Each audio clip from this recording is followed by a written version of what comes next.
Welcome back to the Reboot Show. I'm your host, Sally A. Illingworth. Today, we're joined by three expert panelists for the third segment of the Trusted Impact Cybersecurity Leadership Series. Our panelists will unpack how organizations can prepare for the inevitable event in which they will need to be able to activate an incident response plan for a cyber crisis. We will be discussing a range of things, including how cyber resilience goes beyond protective measures such as penetration tests, how to ensure your incident response plan is actionable in a crisis, and importantly, the role of communication and escalation frameworks to successfully navigating cyber threats. Joining us today is Genio Maiolo, who is the Principal Consultant at Trusted Impact, Ben Sheltis, who is the General Manager at Continuity Matters, and Ian McKenzie, who is the Information Technology Manager at RightShip. So thank you very much to our panelists for joining us today. To kick off, Genio, let's get straight into it.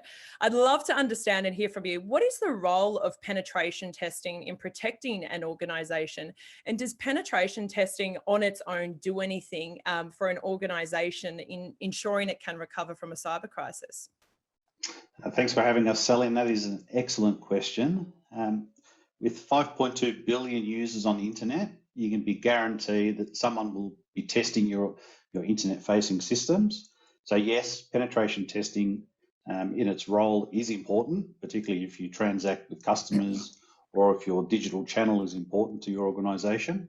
But it's just one, albeit important, activity in a few things that an organisation should be doing to protect themselves overall. These days, it's not a question of if, but rather when something will happen. So spending some effort in planning to respond and recover well from a cyber crisis or incident is very prudent in today's environment. Look, in our experience, if you are only performing penetration testing, your organisation is only committing to half the battle. So, for example, in most team sports, and I'll use football or soccer as most people know it as an example, you have a striker who is part of your offence, and you have a goalkeeper who's part of your defence. Two very, very different roles, yet both equally important to the success of the team. And I'm probably more partial to a goalkeeper because my son used to be one. So too, in cybersecurity, we can look at the pen testing team as our offence, trying to find the holes to breach. And so it's the incident response planning and exercising teams, which forms part of your defence. And they generally will help to ensure that an organisation can recover from the cyber crisis. It's the incident response team which will look to defend against breaches and help ensure that the organisation can recover from those cyber crises. Yeah, I think that's great insight, Genio, particularly how you sort of separate, the difference between protective measures and then the other end of the spectrum, which is responding when you need to be able to. And I think it's quite a daunting reality to contemplate that it's not a matter of if, it's a matter of when. And I think many of us probably don't want to accept that reality, because we're stuck in a mindset potentially of, thinking that we can protect everything and sort of, mitigate every possible exposure in cyberspace. And that leads nicely into a conversation about business continuity. Ben, as the cyber threat landscape has become more complex and cyber crisis planning is a modern business challenge for the modern executive in particular, what are the key aspects that you've seen emerge as a priority for business continuity in your planning with your clients? Thank you for the question. In terms of the impact and likelihood of risks, there is a strong consensus that together now with pandemics and climate change, cybercrime is increasingly challenging and difficult to address. From a business continuity perspective, the unique features of a cybercrime are that it often impacts a large number of IT systems and data as distinct from the failure of one particular application or the provider of a particular system. In the early stages of attack, it is often difficult to assess what has been compromised. And unfortunately, a long assessment time will eat into the time that you have available to recover. Thirdly, as IT is essentially a service to the business, it is critical to have a clear understanding of the critical business activities that the business can least do without.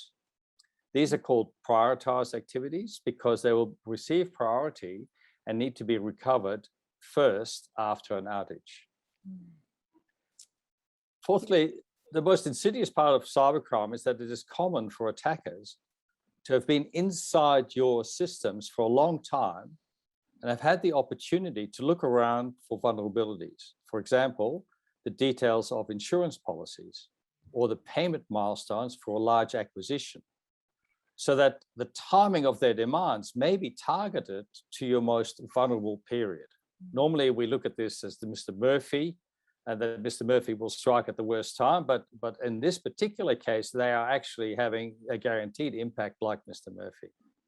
And finally, it's difficult to overemphasize the importance of good crisis communications. Comms need to be managed by the crisis management team, and typically it's the CEO that fronts the media. And many crises have developed into two crises because crisis communications wasn't managed well.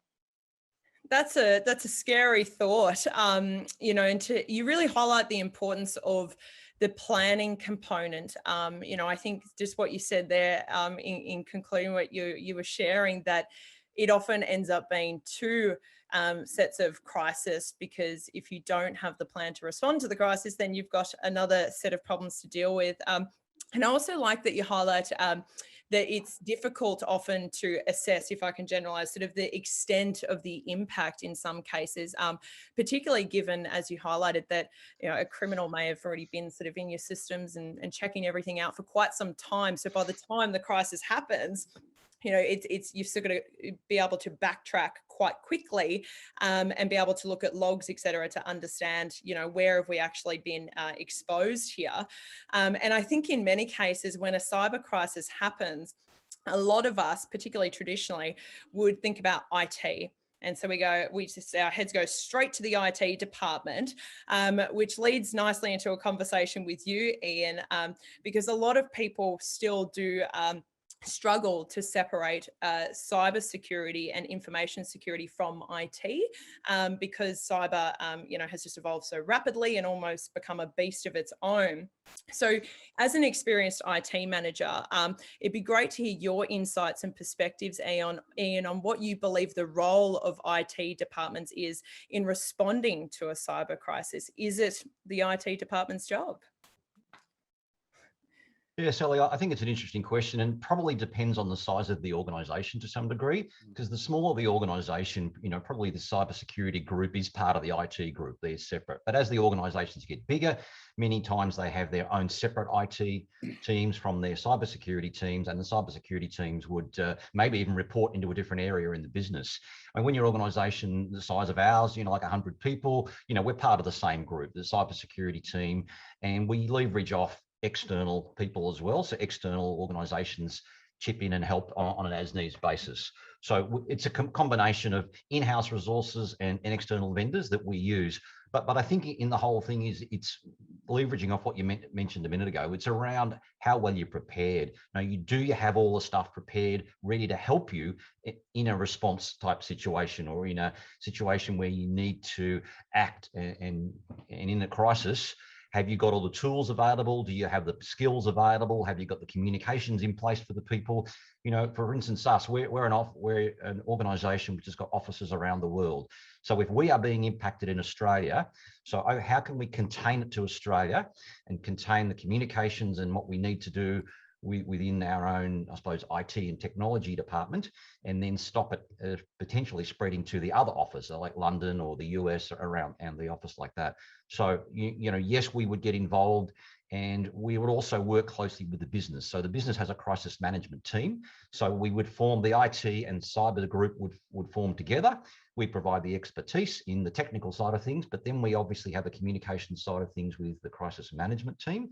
And then they would deal with things like, you know, customers and shareholders and just general communications around the place. How do they react with all that sort of stuff? So it is a really combined effort across the business, IT, and the cybersecurity groups. I love that key message there around combined effort, because one of the themes that really came through in what you were sharing there, Ian, is around like cooperation largely, which sort of is subject to planning, because otherwise people may not know how to most effectively cooperate with one another when they do find themselves in a crisis. And I think the other key thing you highlight there is, you know, perhaps sort of the global aspect of it. And many businesses in today's day and age operate in some way, shape or form, with other parts of the world, just given how modern business tends to work. But Genio, in your experience, given, I think all of you are sort of quite clearly highlighting already that cyber crisis planning isn't just an issue for IT departments, and everyone needs to be on the same page and understand their role when it comes to responding to a crisis. What would you say are the key features and or directions of an incident response plan that people across a business need to understand? And what I mean by that is, say you have a very comprehensive incident response plan, does everyone across the business, Genio, need to understand all the ins and outs, or is there ways in which we can summarize information so that only the relevant information goes to relevant people in an organization? How does it work? Good question, Sally.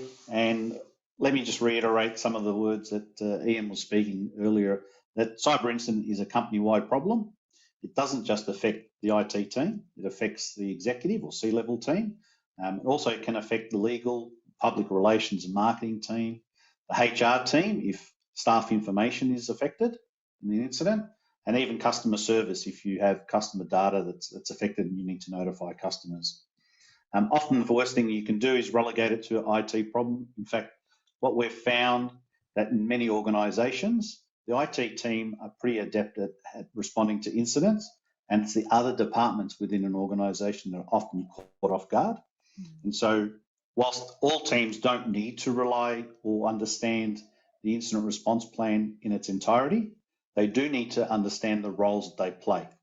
And just like a champion team has a playbook, and they continuously practice that playbook so that they can raise that premiership cup at the end of the season, so too does the executive team need to understand who's in what position and what are their roles. So who is your striker? Who is your goalkeeper? And more so, who plays the supporting roles in between to help both your attack and defence? All teams should understand those key features and directions of the incident response plan so that they know that if they need to step up, they can take over some of those key roles. So really, it starts off with the security awareness training. It starts from the beginning and making sure that staff help to stop the infiltration of phishing and other nasty email attacks. Organisational wide buy-in of security policies and practices. And last and certainly not least, the practice and participation in incident response and crisis exercises. So to answer your question, no, they don't need to know everything, but they do need to know where to find that information. And what role they're playing. And I'm really enjoying your sporting analogies, Genio. And if only the thought of a cyber crisis was maybe as interesting to most of us as something to do with sports, we'd all be a little bit more engaged with it and excited about it. So I love the energy you're bringing in that respect. And it's interesting you highlight that, not everyone needs to know all of the granular details. I couldn't agree more with Genio. And the most effective way to validate that a recovery plan is actionable is regular exercising. By the way, we take the view that the word test is the wrong word because it implies a pass or fail. Whereas with exercising, the whole point of exercising is to learn from the experience. Sure. So no Broadway director would consider an opening night for a new play without having rehearsed it many times. And on several occasions, I've come across companies that have had business continuity plans, disaster recovery plans, cyber recovery plans that were never exercised. And this is worse than not having a plan because it gives management a false sense of security that they're okay. But if you haven't exercised, it's really a bad thing. And again, the primary benefit of exercise is that the business can uncover weaknesses before the incident occurs. Yeah, I think that's a really key point. And I also love what you share there, Ben, around test perhaps being a word that suggests almost like a binary approach that's sort of quite straightforward. Either you pass or you fail. And I appreciate your sporting analogies, Genio. I think they make the conversation a little bit more exciting. And you also highlight that across an organisation, each department or division, whatever the scenario may be, there's sort of different requirements, from them in preparing for a crisis, and ensuring that they're across what role they need to play in that situation. But thinking sort of outside of an organisation with external parties, I think everyone knows that cloud has been adopted at scale across many organisations, small, medium, large. So as people, organisations adopt more solutions via third-party suppliers such as cloud, many of their sort of technology matrices, if you like, get a little bit more complex, because you're not just dealing, with internal people and teams and operations, but external parties as well. So Ben, it'd be great to hear your views on what the peripheral sort of risk management considerations executives may need to have as they strive to ensure that they can recover from a cyber crisis, assuming that they may have everything in-house in order, but what do they do in the scenario that they need to deal with third parties? I think it's fair to say it's becoming a lot more complicated. And, there's no doubt that the advantages of cloud services are many, and I suspect most CIOs in the near future will need to mount a strong business case to not go to the cloud. And it's also probably fair to say that generally cybersecurity in the cloud is stronger than if we do it in-house, and that's a generalization, but I think generally it's true. However, with cloud, I think there's some real challenges for clients if the cloud provider suffers a cyber attack. And the first one is ensuring that you as a client are informed within an appropriate time of the attack, and that there's clarity provided in the event there is a data breach, particularly from a privacy perspective, because they're very tight timelines regulated as to notifications. And for the provision of services that are called SaaS services, software as a service, generally the cloud provider will not commit to a recovery time objective for that service.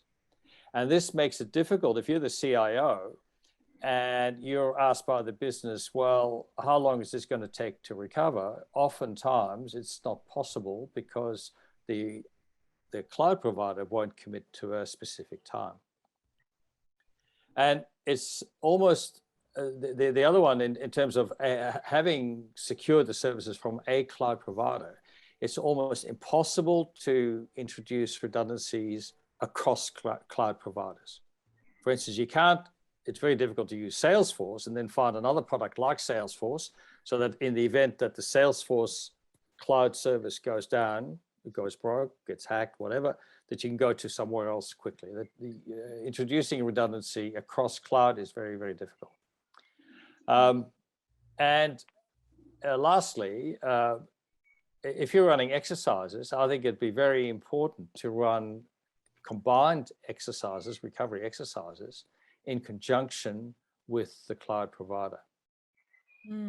Well, it's interesting you say that, Ben, because before we wrap up, I've got a question for you, Ian. But in thinking about dealing with vendors, Genio, it'd be great to hear from you, just following on from what Ben just said there.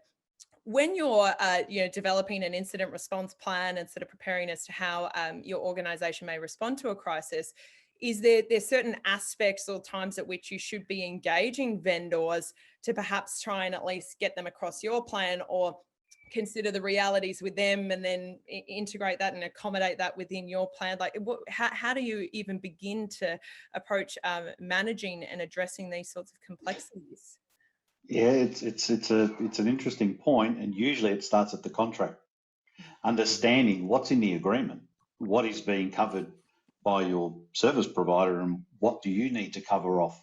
And cloud is an interesting point, and it's probably another topic for another day in terms of what the cloud organizations, the large cloud organizations, will cover off and what you need to cover off, because we deal with that on a daily basis as well with clients. But it starts at the contract, but you would want to engage your third-party service providers and make sure that they understand their roles, because they do play a part in the role as well. And I'm going to go back to my sporting analogy. it might not be the team that's on the field, but it's your set of physios and your medical staff that help to keep them on the field. And so your third-party service providers are sort of that support team that help keep the organisation running. So absolutely, they need to be on board with whatever plans and playbooks that you have